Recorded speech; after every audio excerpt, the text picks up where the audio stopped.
And we're also going to get the end of train device. So I get some more powder on my brush and just start working it into the device. And you can see that nice new yellow is starting to turn into a more dirty, weathered yellow. And I'm going to get all sides of this end of train device.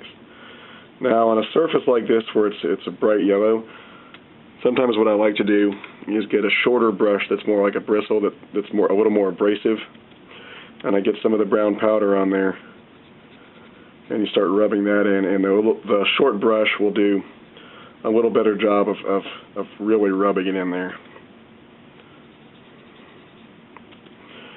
Make sure you get the back and the top. And lastly, you want to get the front.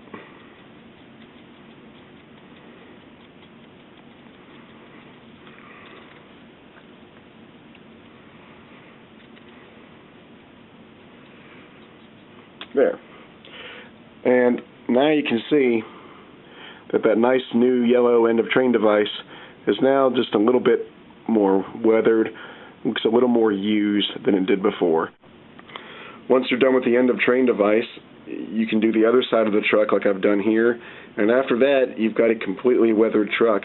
And you can stop here because it looks pretty good, or if you want to keep going, you could, if you wanted to, take a short bristle brush and start putting a second coat on the truck just to get a little more weathering look on there.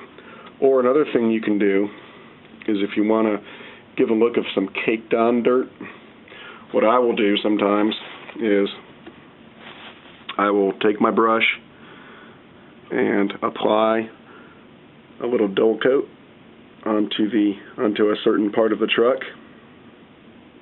like that.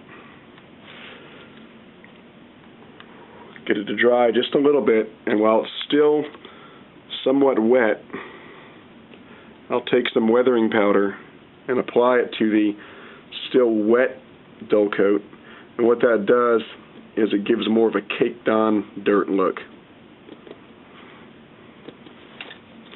And then once you get the excess powder off, it gives you the dirt's kind of caked on, maybe like mud might be. Another thing you can do if you so desire is to add a little bit of rust to the truck. Now I should caution you here to always be conservative with your rust. You really don't want to over rust anything. That's a big mistake you can make if you're new at this, is to put too much rust on your stuff.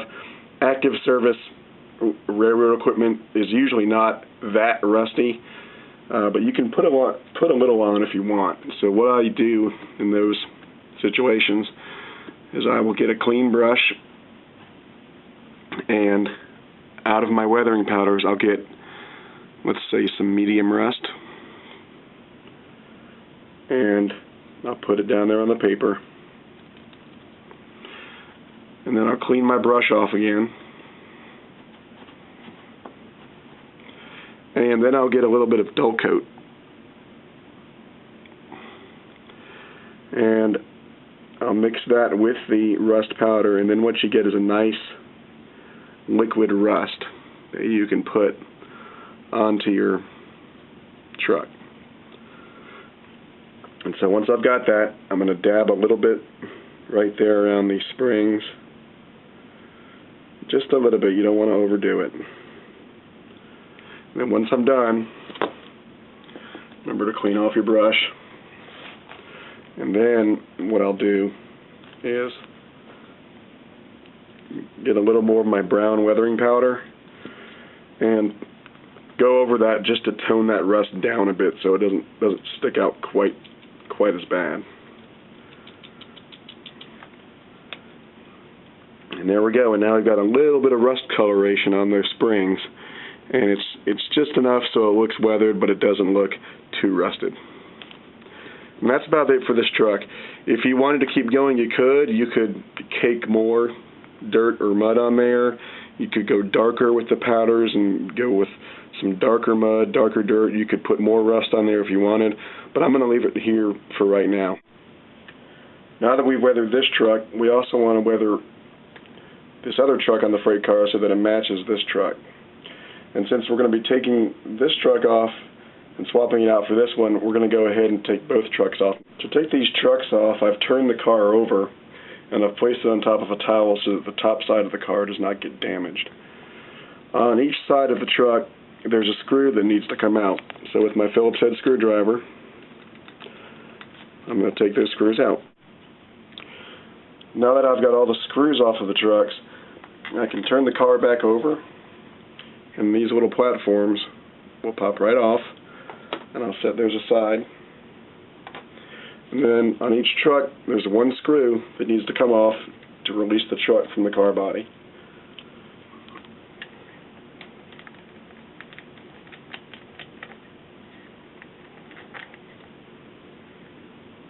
And once those screws are off, you can pull the car body up, and the trucks are off. Now that I've got both of these trucks off of the car, I'm going to take this one and set it aside because I'm not going to need it anymore because it's going to be replaced by this end of train device equipped truck that we've already weathered. And then the remaining truck, I'm now going to weather that so that it matches this truck. Okay, now I've weathered this second truck so that it more closely resembles this first truck. So now both trucks are weathered. So it's time to put these two trucks back onto the car body, and then we'll weather the rest of the car body. To put the car back together, we're basically going to do the same thing we did to take it apart, but in reverse order. We'll put the car body back onto the trucks. Note that this time I've got the end of train device equipped truck back here. And then we're going to put the single screw into the truck, and that will secure the truck to the car body. And we'll do that on both ends. Also on both ends, we're going to take the platform and put it back onto the car body. And then we'll turn the car over and put those screws back in that will secure the platform onto the car body. When you've turned the car over to put these screws back in, on this end you've now got the end of train device sticking out pretty far. So to prevent from damaging it, when you turn it over, you want to put a piece of styrofoam or some other soft material there to raise this end of the car up a little bit, so that way you're not going to damage that end of train device. Weathering the car is not going to be too much different than the way we weathered these trucks. The only difference is that we're not going to start off with a bunch of dull coat like we did on the trucks. There's two reasons for that. First of all, the car body is not near as shiny as the trucks were, so we don't really need the dull coat to tone it down as much. And also I found that if you slather dull coat all over the car body, it doesn't look very good. So we're going to start off with just a general dusting of weathering powders to give this a nice weathered look. And then once that's done, I'll go back and show you how to do a few permanent things, make some of the weathering more permanent, and also do some detailing on some parts of the car that will make it look really cool. One other thing I wanted to say is that when we put the weathering powders on this car, it's going to be very touch sensitive. If you touch it in the wrong way, your fingers will rub that weathering powder right off and you'll have to reapply it. So you want to be very careful on how you handle the car once you start applying these powders.